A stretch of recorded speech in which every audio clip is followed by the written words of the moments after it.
어머니가 살아계실 때에 하루는 저하고 집사람을 부르셨어요.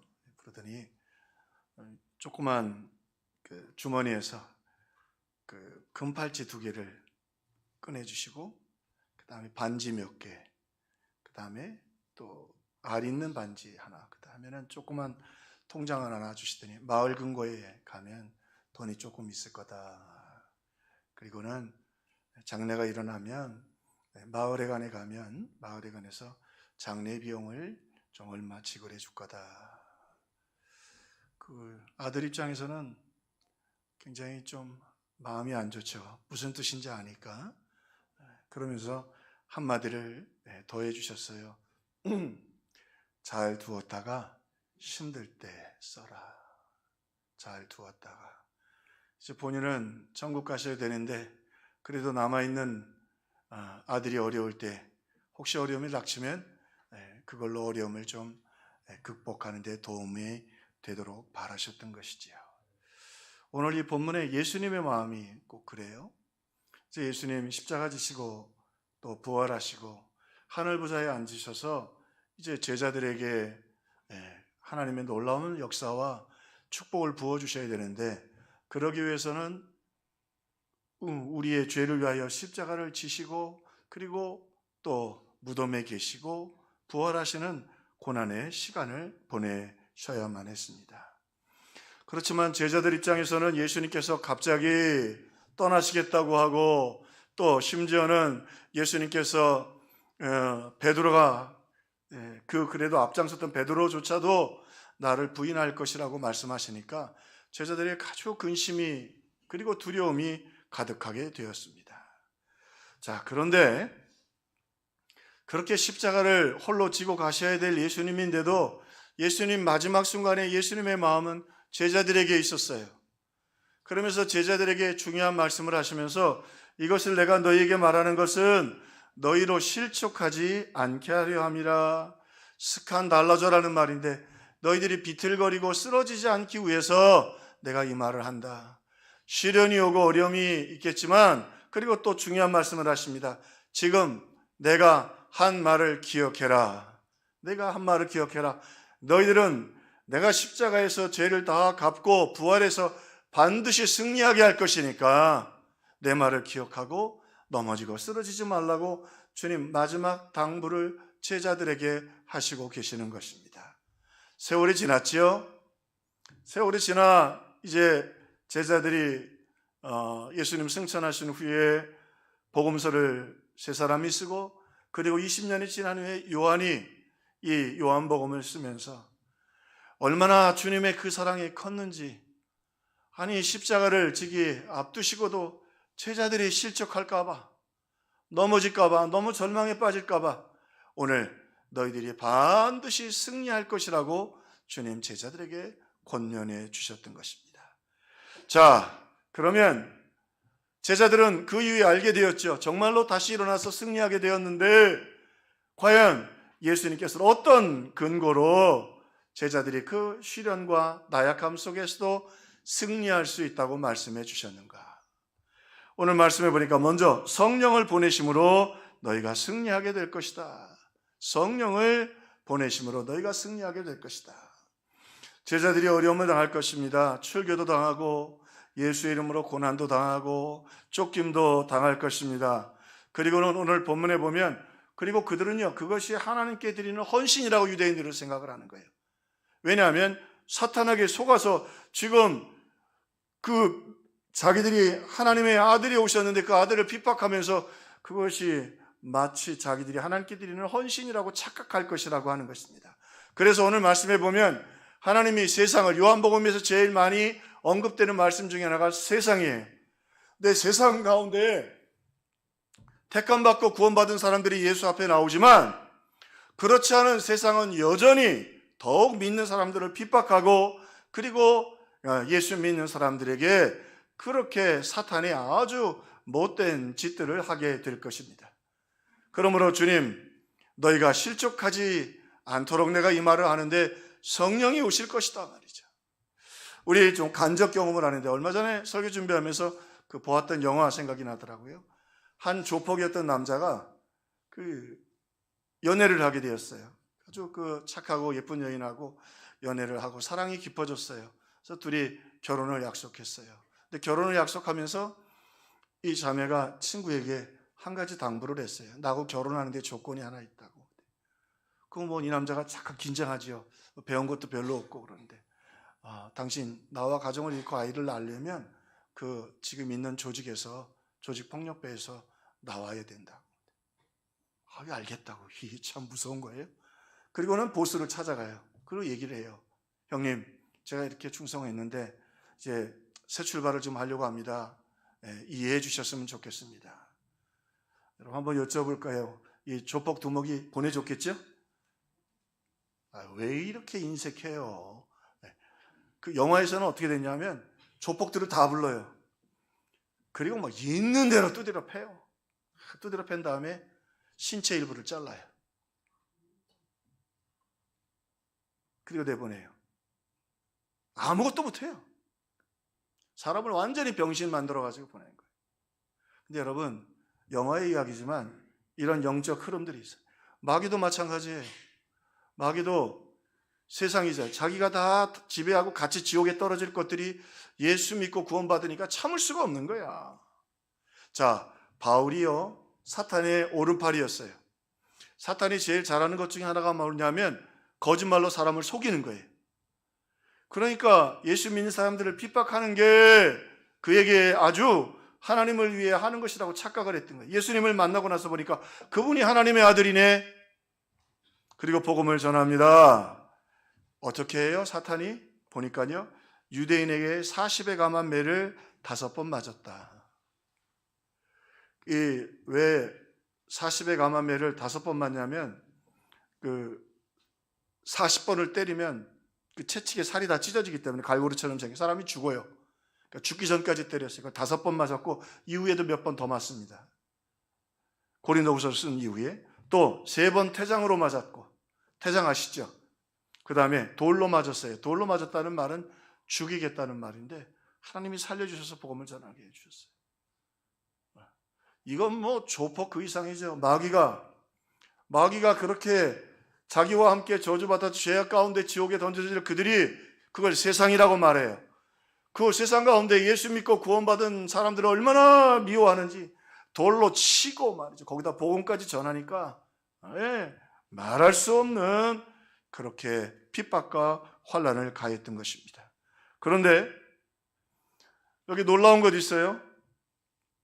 오늘 그럼에도 불구하고 바울이 뭐라 그래요? 주저하고 두려워하지 않고요, 성령이 오시니까 바울이 뭐라 그래요? 나를 더 이상 괴롭게 하지 마라. 내가 예수 그리스도의 흔적을 가졌노라. 이 흔적이라는 말은 자랑이라는 말이에요. 훈장이라는 뜻이 있어요. 나 두렵지 않아. 아무리 공격해봐. 내가 구원받고 하나님의 자녀가 되었는데. 그게 어떻게 가능해요? 예수님 우리를 위하여 죽으시고 하늘 보좌에 가셔서 십자가의 그 공로로 성령을 보내주셨거든요.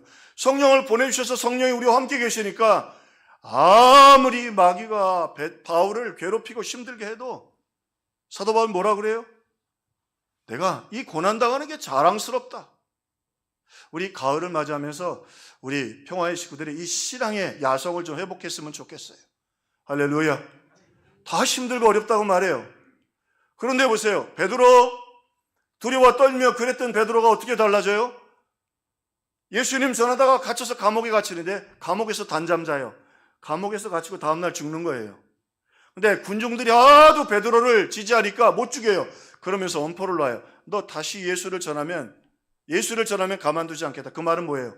지금은 옥에 가두지만 다음엔 넌 죽일 거야. 쥐두새도 모르게 죽이겠다는 말이에요. 근데 베드로가 뭐라 말해요? 우리가 어찌, 아니 여정 앞에서도 예수님을 3번 부인했던 베드로가 뭐라 그래요? 내가 어찌 들은 것을, 내가 어찌 예수를 안전할 수 있겠느냐? 여러분, 오늘 신앙의 힘이 뭐냐면 성령이 우리와 함께 계시면 죽음, 시련, 환난 그거 별거 아니에요. 오히려 그걸 자랑한단 말이에요. 내가 예수 그리스도의 흔적을 가졌노라 말이죠. 이 믿음이 저와 여러분의 것이 되기를 주의 이름으로 축원합니다.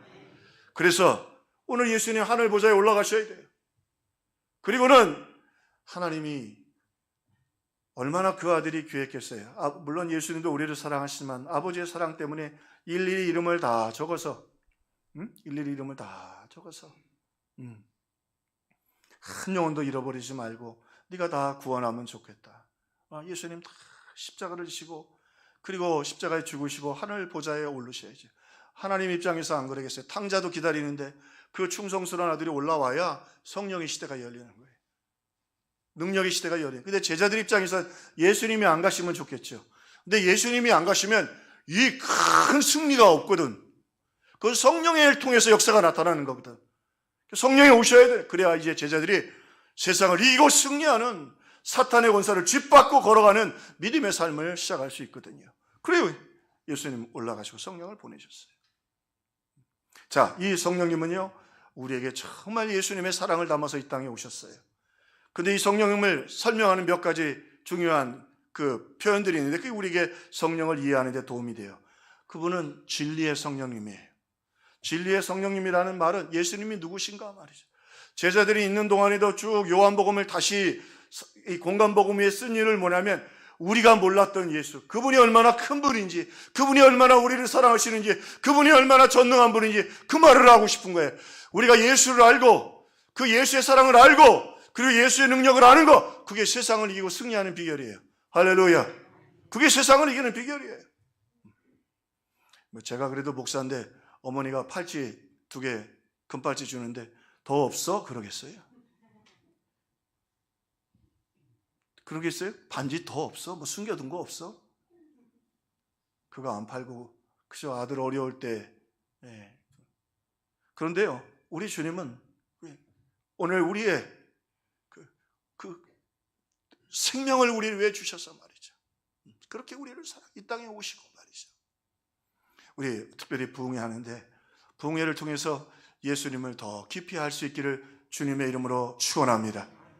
예수도 알기 원하네 크고도 넓은 은혜야 대속해 주신 사랑을 간절히 알기 원하네.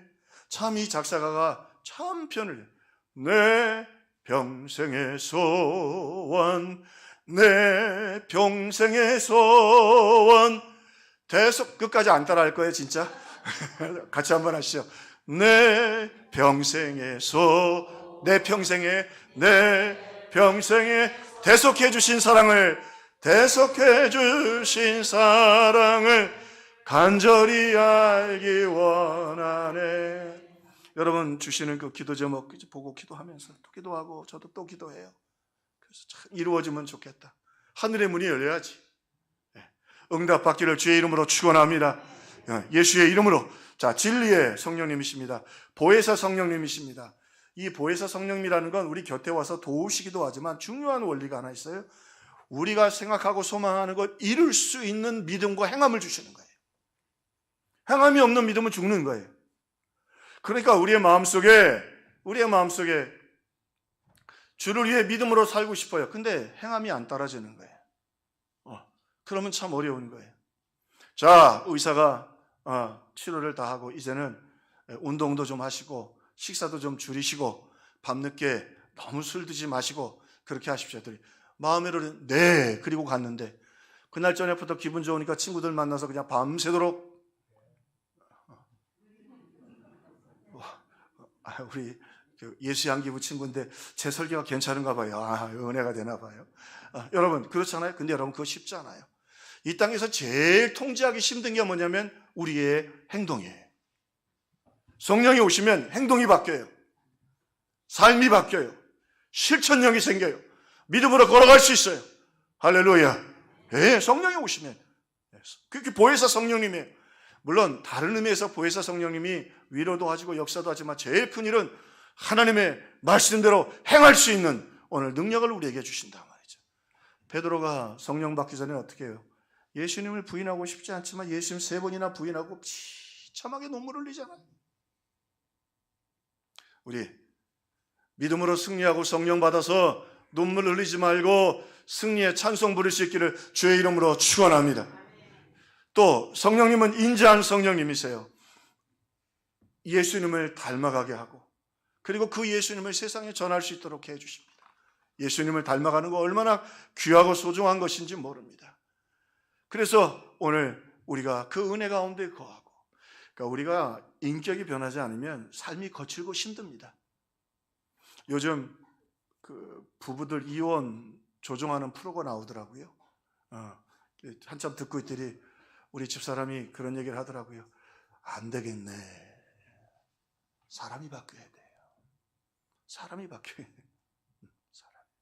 오늘 우리 평화의 식구들은 예수 향기 내고, 여러분 보기만 해도 아유, 우리 엄마 때문에 교회 나가야 되겠다. 지금은 당장 아니라도 우리 아버지가 이렇게 사셨는데 천국을 만드는, 그래서 우리 평화교회가 참 감사해요. 우리 노예도 있고 총회도 있는데 참 사랑해요. 이렇게 은혜로운 교회, 이런 교회가 그리 많지 않아요. 순수하고 마음을 같이 하고 우리 예수의 향기로 천국을 만들어가는 저와 여러분들 되기를 주의 이름으로 축원합니다. 그래서 예수님이 마지막에 제일 많이 하신 말씀 중에 하나가 뭐냐면 너희가 서로 사랑하라고 하는 거예요. 서로 사랑하고 이해해주고 품어주고. 자, 오늘 예수님 말씀하십니다.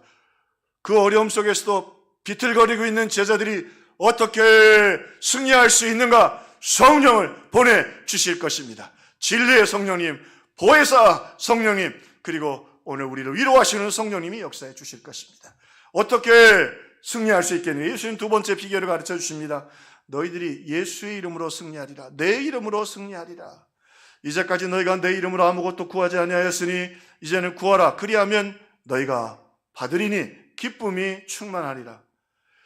얼마나 우리의 죄가 무서웠으면 구약의 그 성전을 보면 여기 또 이렇게 가려져. 여기는 지성소, 저기는 성소. 일반 성도들은 여기 못 들어와요. 저 밖에 다 나가 있어요. 제사장들이 제사드리다가 1년에 한 번 지성소는 대제사장이 한 번 와요.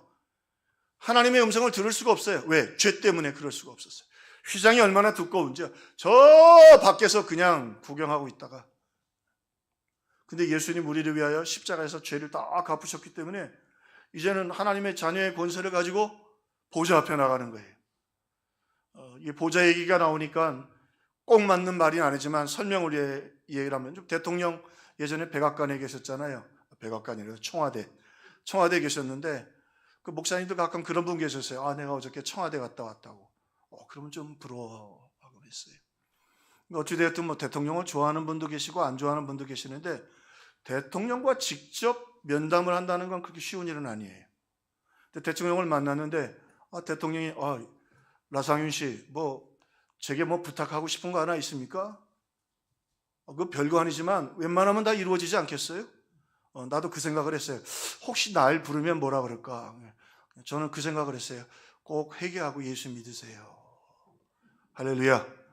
교회만 나가지 말고 회개하고 예수 믿으세요. 그리고 이게 영상이 나가서 좀 조심스러운데 저희 교회 오시는 건 별로 저는 환영 안 하겠습니다. 그분 하나 오시면 그냥 그 대통령 움직이면요 예배가 뭐고 아무것도 안 되더라고요. 다 검색해야 되고요.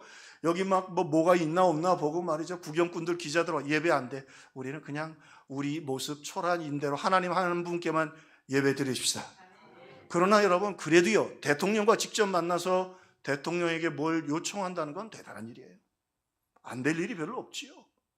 자, 이제 우리가요 예수님 십자가에 죽으심을 우리의 죄를 다 사하시고 그 보좌 앞에 나가서 직접 그 발치에 나가서 기도할 수 있고 하나님은 들으시고 그것도 아들의 이름으로 구하니 어떻게 응답 안 해주시겠어요? 성경에 보면 아주 신비한 사람이 하나 있습니다. 그게 누구냐면 다윗이에요. 다윗이 위대한 성군이면서도 또 지도자였지만 그의 중반부 이후에 왕이 되고 나서 중반부에 보면 그의 인생에 굉장히 힘겹고 쓸쓸합니다. 아주 큰 고통들을 겪죠. 여러분 아시죠? 죄를 졌지 않아요. 그 충신 우리아의 아내를, 그 여자도 많은데 왕이 말이죠.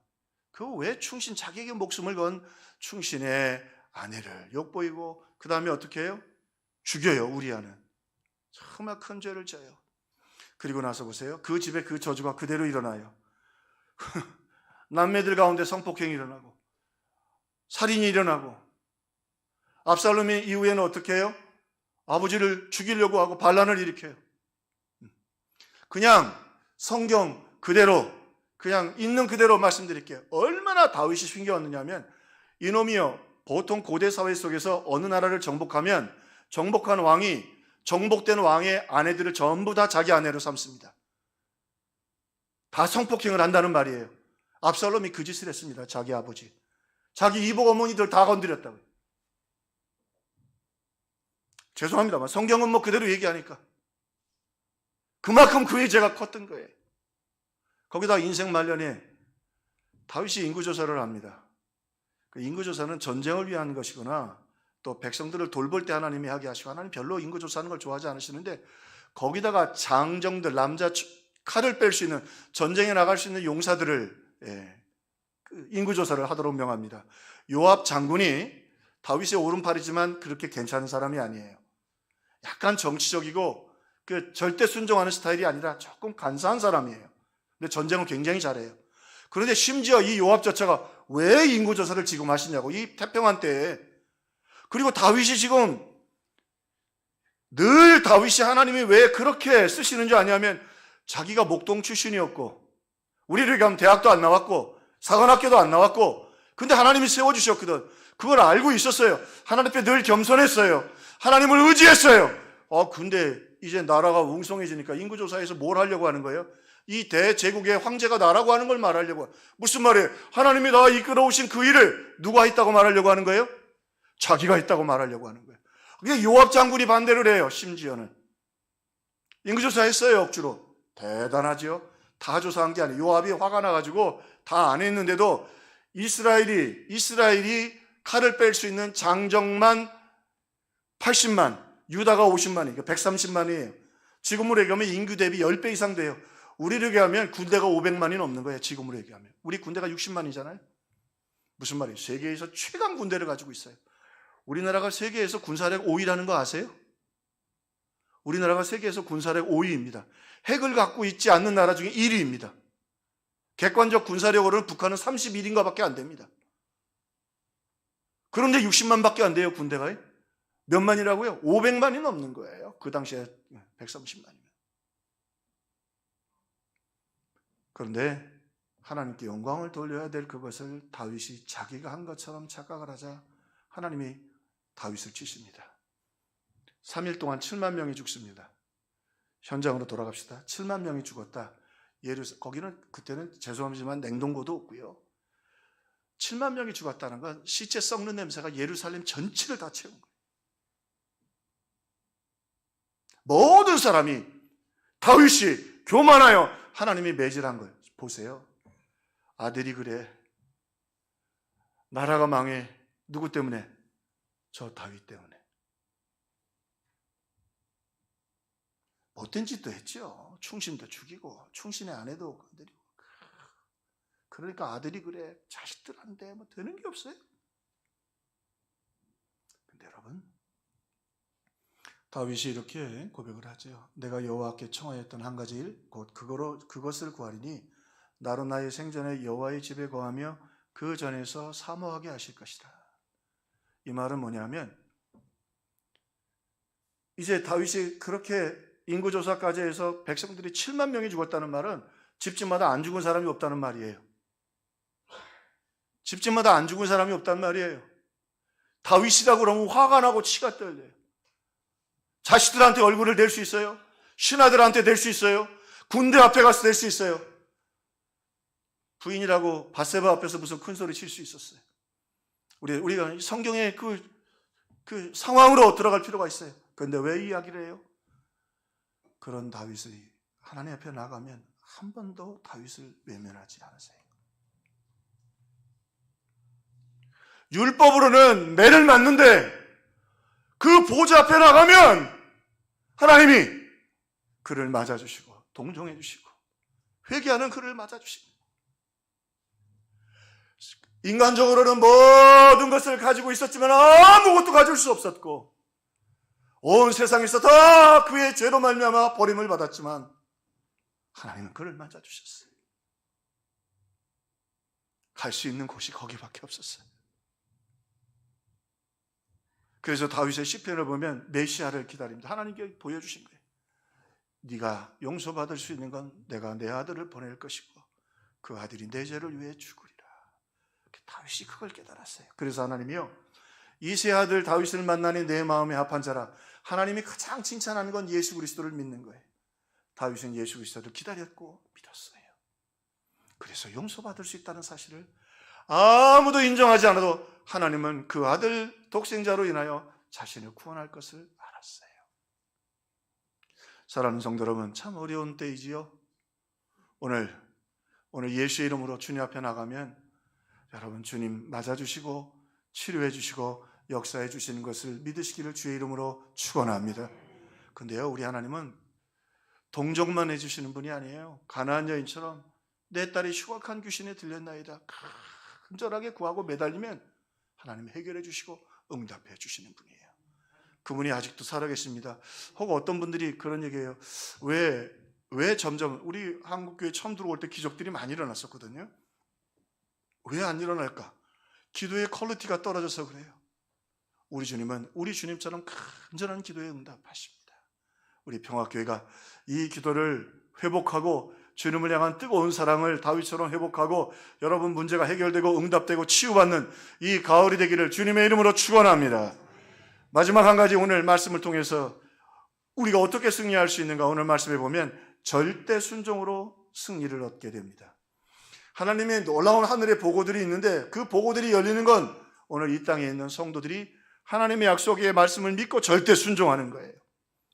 제자들이 참 부족하지만요, 그래서 예수님 말씀하세요. 너희들로 실족지 않게 하려 함이라. 실족지 않는 방법은 뭐냐면 예수님 하신 말씀을 기억하는 거예요. 제자들 보세요. 부족해도요, 예수님이 너희보다 먼저 내가 갈릴리로 가리라. 너희들이 날 부인할 것이지만 내가 먼저 갈릴리로 가서 기다리라. 물론 학자들마다 먹을 것이 없어서 갔다. 그러나 주님 말씀하신 대로 갈릴리로 갔어요. 거기서 주님 만나자 주님 그들에게 생선도 주시고 떡도 주셨어요. 주님이 하신 그 말씀에 절대 순종했어요. 자, 제자들 그러나 다시 일어날 수가 없었어요. 아까 얘기한 것처럼 성령이 오시지 않으니까 마음은 오네요. 주님을 3번이나 만났어요. 주님이 감사해요. 그런데 믿음을 가지고 승리하고 전진할 능력이 없어요. 여전히 두렵고 여전히 숨어 있어야 돼요. 자, 주님 말씀하셨어요. 약속하신 성령을 기다리라. 약속하신 성령을 기다리라. 주님 말씀하신 대로 그들이 120명이 모여서 끈질기게 기다립니다. 열흘 동안 아무 일이 없었지만 주님 말씀 붙잡고, 우리 보니까 특세 6일 6번, 그 다음에 부흥회 3일, 9일 정도 되더라고요. 우리 사랑하는 성도들, 우리 가운데 여러 문제들이 있습니다. 하나님 지금도 응답하십니다. 지금도 기적을 행하십니다. 지금도 치유하십니다. 여러분에게 힘주시기를 바라십니다. 그러나 여러분 오늘 말씀처럼 약속하신 말씀을 믿고 절대 순종해야 합니다. 약속하신 성령을 받고 응답받기를 주님의 이름으로 축원합니다.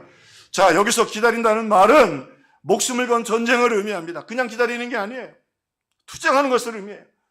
그래서 이것을 계시록에서는 내가 죽도록 충성하라. 그때 하나님 역사해 주신다. 예수님은 오늘 표현을 잘 해주셨어요. 우리가 이해할 수 있도록.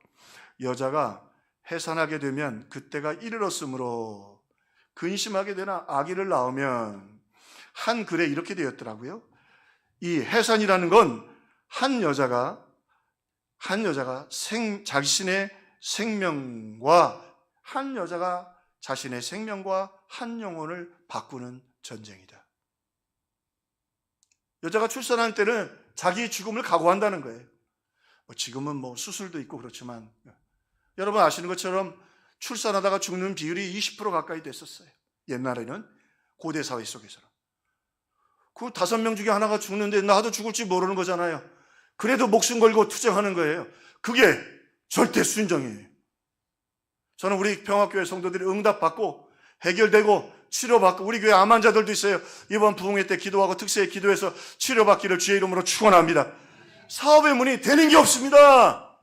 어지간하면 백종원 씨가 얘기해서 창업하지 말라고 안 된다고, 지금 경기가 안 좋아서 할 텐데. 근데 하나님 살아계십니다. 하나님은 부어주실 수 있습니다. 주님 말씀하십니다. 내 믿음이 크도다. 내 소원대로 될지어다. 충성스럽게 최선을 다해서 기도하는 그 영혼들에게 역사해 주십니다. 오늘 주님 정확하게 오늘 우리가 어떻게 기도하고 주님 앞에 나가야 되느냐?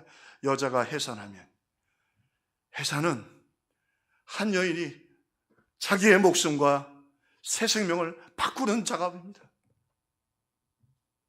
해산은 한 영혼이 자기의 목숨을 걸고 한 영혼을 살려내는 작업입니다. 이게 믿음입니다. 그 믿음에 하나님이 기름을 부어주십니다. 그 기도에 하나님이 역사해 주십니다. 그 기도가, 그 믿음이 우리 평화의 것이 되고 이번 붕어교회와 특세를 통해 부르짖고 여러분의 기도의 제목들이 눈물이 찬송으로 바뀌고 슬픔이 간증으로 바뀌고 질병이 찬양으로 바뀌고 여러분의 자녀들의 문제들이 하나님께 영광을 돌리는 놀라운 역사가 일어나기를 주님의 이름으로 축원합니다. 출산은 한 여인이 자신의 생명과 그리고 이 새 생명과 바꾸는 전쟁입니다.